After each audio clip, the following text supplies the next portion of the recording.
Welcome to the Church Explorer, and do we have a treat for you today? We are in the village of Fritton in Bedfordshire, and we have come to film St John the Baptist Church. Stick with me because I'm hoping there's a massive mausoleum in this church, or attached to this church, and I'm hoping that later on we're going to be able to get in there. It's locked at the moment. Also today here at Fritton, and I'm going to turn the camera, they have what they call the famous potato run, which is they run from one village to another, and I will turn the camera around and give you a little bit of film of this. The race hasn't started yet, and so we will catch some of that on this video hopefully today. But most importantly is this wonderful church behind me, St John the Baptist Church. Now, there was a church on this site, a Saxon church on this site, so this site actually dates back prior to the Domesday Book, and it is connected significantly with the de Grey's family, who used to have a massive manor house and all the lands around at a place called Wrest Park, which is just down the road, which is actually another village. So we'll try to cover, and this is their mausoleum in this church, so we'll try to cover as much of the information about it as possible, and I'm hoping, and don't laugh, I'm praying that we can get into the mausoleum today, because they keep it locked, but there's some outstanding monuments in there to the de Grey's family, obviously earls and dowagers and all of that, and they're all in that mausoleum, so hopefully we'll be able to get in there. So, but before we do that, I'm going to film a little bit of the village and the preparation for all the race and everything for you, and hopefully incorporate that into all the video. So stick with me. Hopefully, I'm hoping this is going to be an absolute stunner of a video, and a stunner, well, I know it's a stunner of a church. I've already been in, and there are some fabulous pieces in there. Okay, so stick with me.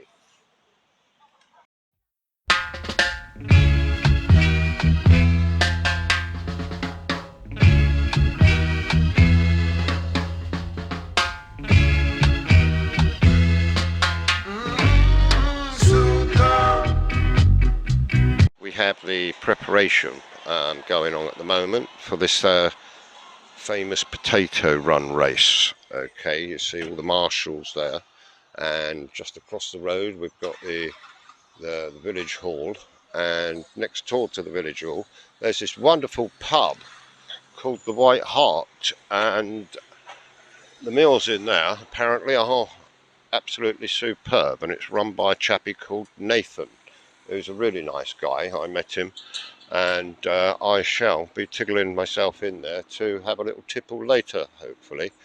The rest of the village sits down the back here, and we've got a few planes going across as well today.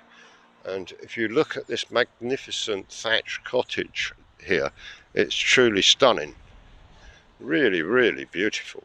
And there's another further down, so let's take a wander down before we actually start filming the church and have a little look. What we can do also is film the church from the back, and I'll show you the outside of this mausoleum. But look at these lovely cottages, absolutely super.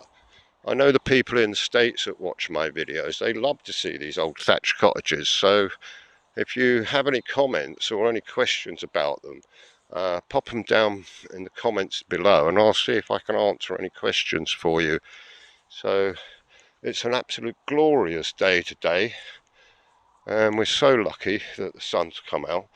But take a look at this beautiful cottage, and I'll try and zoom in and see if I can zoom in here for you. Haha, if I find the button. There you go. Generally speaking, you'll find a fox or a pheasant that the thatcher normally puts on the top of the roof. and there we have two of them. So turning round, if I come round, you will see the whole of the church now, and also the massive mausoleum for the de Grey's family that is actually built on the back. Now, as I say, it is a beautiful day here today, so we may struggle a little with the filming in the sun, but I'd much rather do that than be freezing cold. So I want to show you this blocked up doorway. Excuse me. This is quite interesting. I noticed it before, and I want to show you this. So the church itself is built out of sandstone or ironstone, I think they call it. Look at this. This is absolutely wonderful, isn't it? Absolutely superb. Yes, the church itself is built out of sandstone or ironstone, and it gives it this wonderful, wonderful colour. I always like to see them. Here on the side here we have a memorial for all the people in the graveyard. And as we come round, I'll show you again.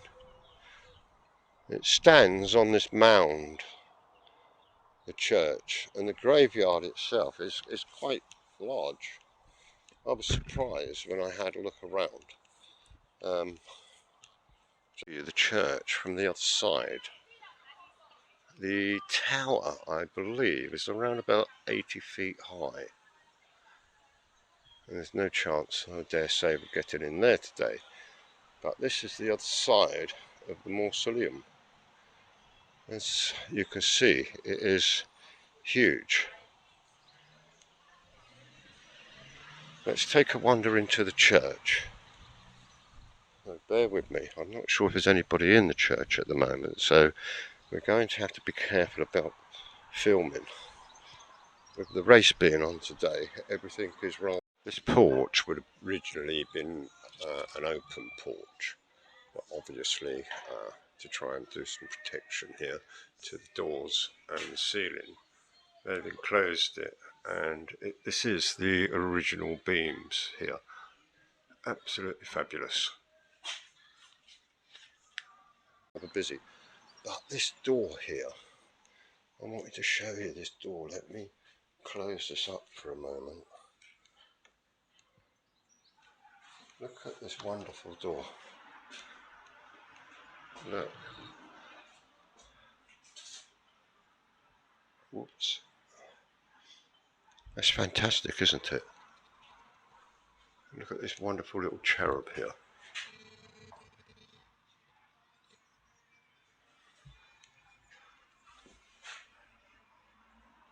And on the other side we have a cross. So let's pop in.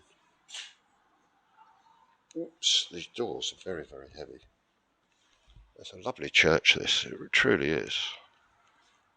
And the strangest thing I noticed when I first came in here was the church has actually a really nice smell about it.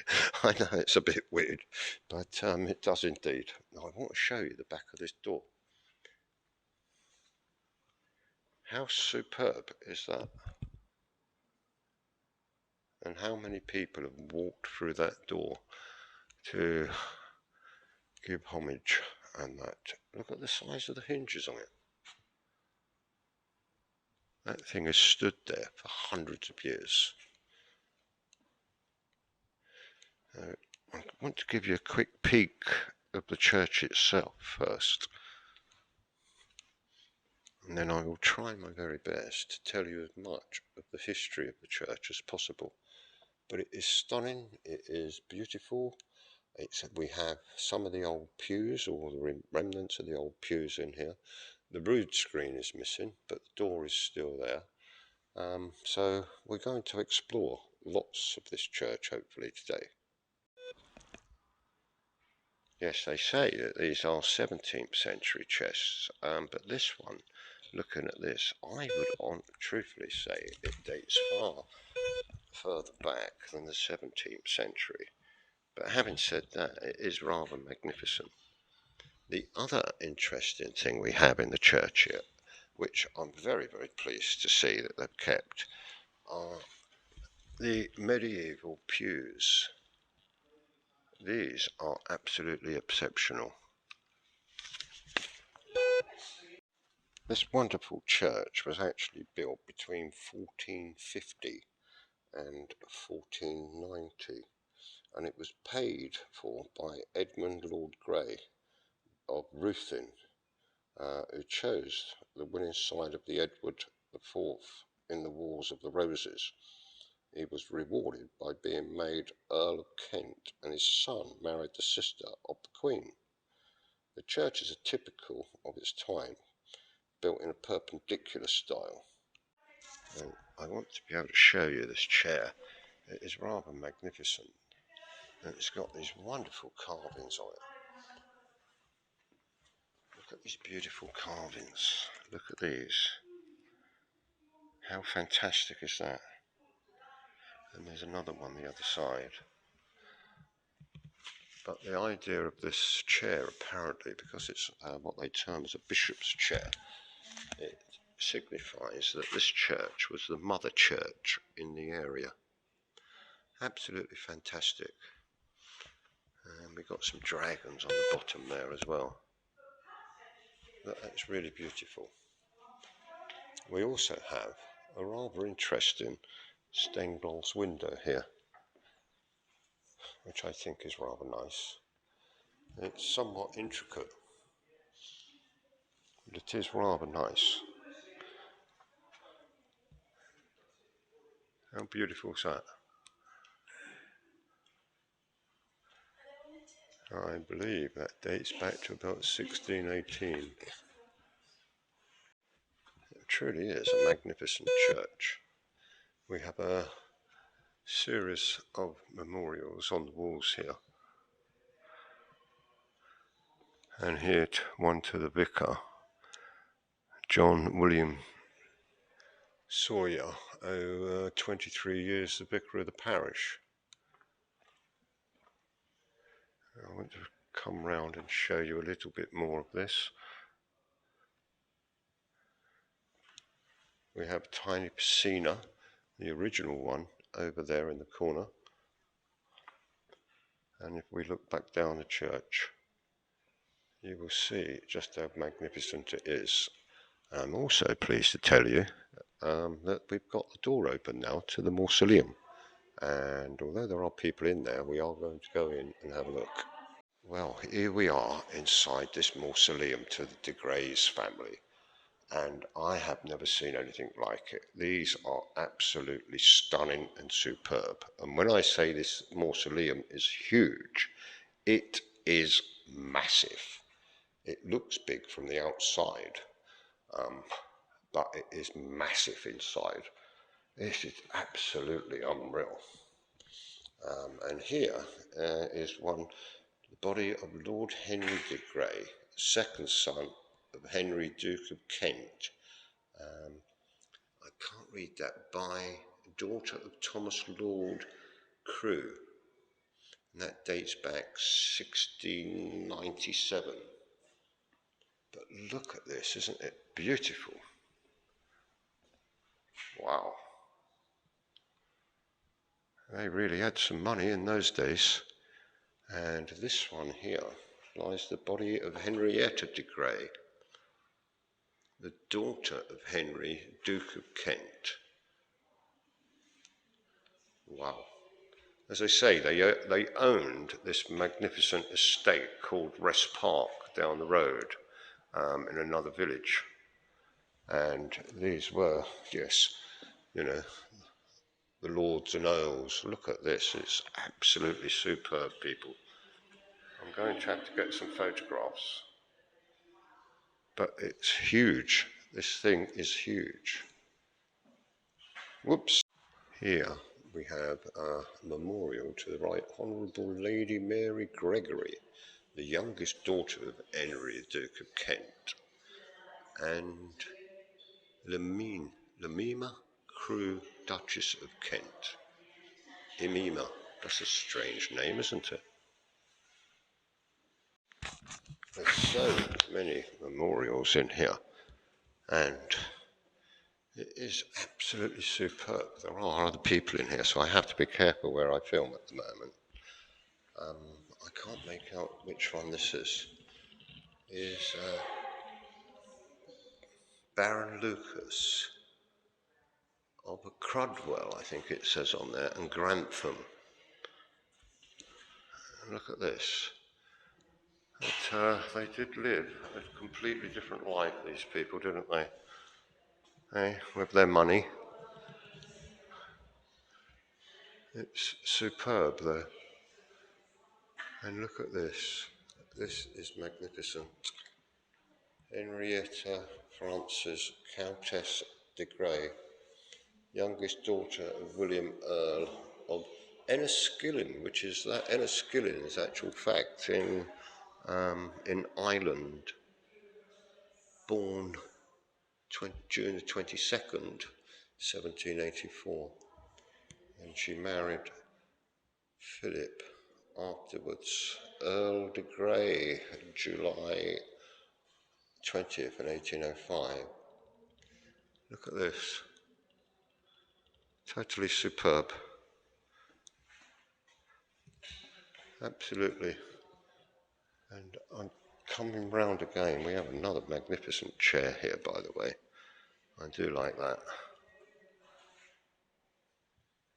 I can see why they keep this place well and truly locked, and it's been very well preserved. And here we have Henry de Grey, Duke of Kent. Look at the size of this monument. I've just hit my other camera on the wall, trying to back up because this is so big. I wanted to try and get it all in the frame.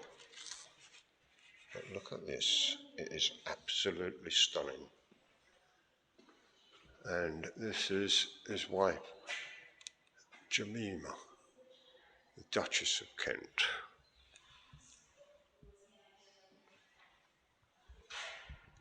How superb. This fella really was something, wasn't he? Look at that. Wow. I'll try and show you as much as I possibly can. And we're coming round to the other side, and there's even more monuments here. And this is the memory of Amabel, Baroness Lucas of Crudwell, Countess de Grey, eldest daughter of Philip, Earl of Hardwicke. Wow. And we have another one here. Memory of Philip de Grey, who died, I can't work that one out, 16. And yet another one here.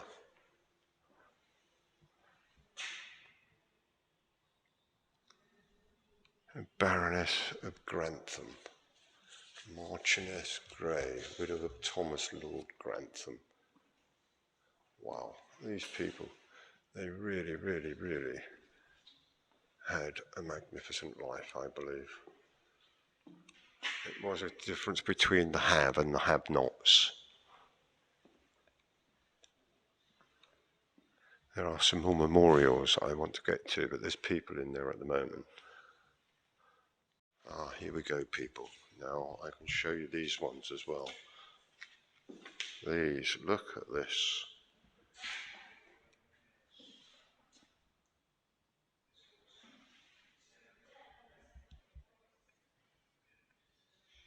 And this one is to Annabel Lake, Countess Dowager of Kent, entombed by her dear Lord Henry, Earl of Kent. Look at this. It is totally magnificent. And what the cost of that would have been, heaven only knows. That is really fantastic. I'll try and show you as much as I possibly can, but there's so much in here to see. I think these cherubs are absolutely adorable. Look at those, aren't they absolutely superb? Fantastic. It really, really is beautiful.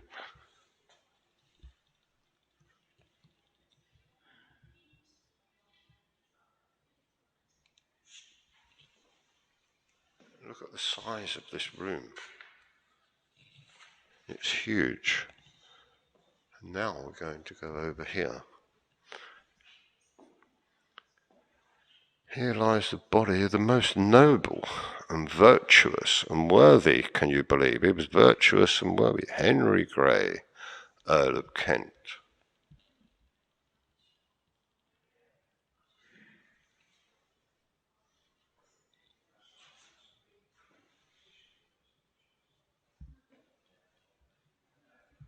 I wonder how virtuous he and his lady wife was. From my understanding, in those days, people were not very virtuous. And again, are they virtuous today? I very much doubt it. But look, I want to come in as close as I can so you can see the work on these. It's absolutely stunning.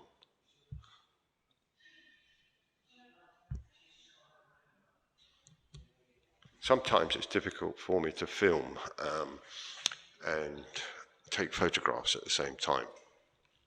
Here we have another monument.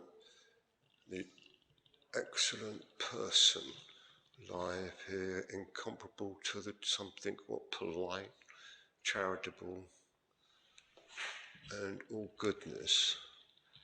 Wow. Must have been an absolute saint then, this one. Can you believe it? I wonder how many sort of slaves and people that they had, put to death